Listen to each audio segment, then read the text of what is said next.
Les gars, vous savez, je dois vous avouer un truc, le plus dur, c'est pas de faire l'armée, hein. C'est après, quand tu quittes l'armée, là, c'est difficile. La vie après l'armée, c'est pas si compliqué que ça, hein. Je sais qu'il y a beaucoup de militaires qui en ont peur, mais la réalité, c'est que la vie dans le civil, t'as des avantages, t'as des inconvénients, comme la vie à l'armée en fait. Alors c'est quoi la différence et c'est quoi ce qui va te manquer en tant qu'ancien militaire quand tu retournes dans le civil? Déjà, premier point, c'est les copains, la communauté. Le fait d'être avec des personnes qui partagent ton mode de vie, d'être avec des gens avec qui tu peux plaisanter un petit peu de tout. Ça, deuxième point, le fait de plaisanter de tout. Dans le civil, il y a des blagues que tu peux clairement pas faire. Et je donnerai pas d'exemple ici parce que sinon je vais avoir des problèmes. Mais dites-moi dans les commentaires, hein, je pense que les militaires savent très bien de quoi je parle. Troisième point qui va pouvoir te manquer, c'est le côté hiérarchie rigueur.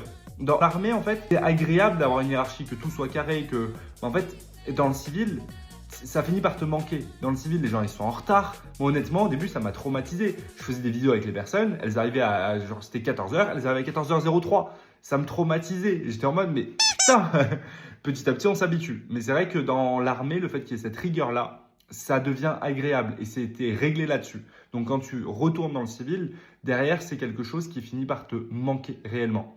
Quatrième point, c'est l'organisation. Chacun a son rôle, chacun sa place. C'est simple, c'est fluide, on sait où on va. Pour ce qui est des avantages dans le civil, j'en parlerai pas parce qu'en fait, moi, je suis chef d'entreprise, donc c'est très différent et j'ai beaucoup de liberté, ce que tu n'as pas dans le salariat, par exemple. Donc, ça dépend vraiment de là où tu vas, de ce que tu fais après dans le civil. Mais par contre, ce qui est important de savoir, c'est que si tu t'engages dans l'armée, après, pour te reconvertir dans le civil, c'est carrément possible. Il y a plein de métiers, plein de possibilités. Évidemment, ça dépend de ce que tu as fait avant.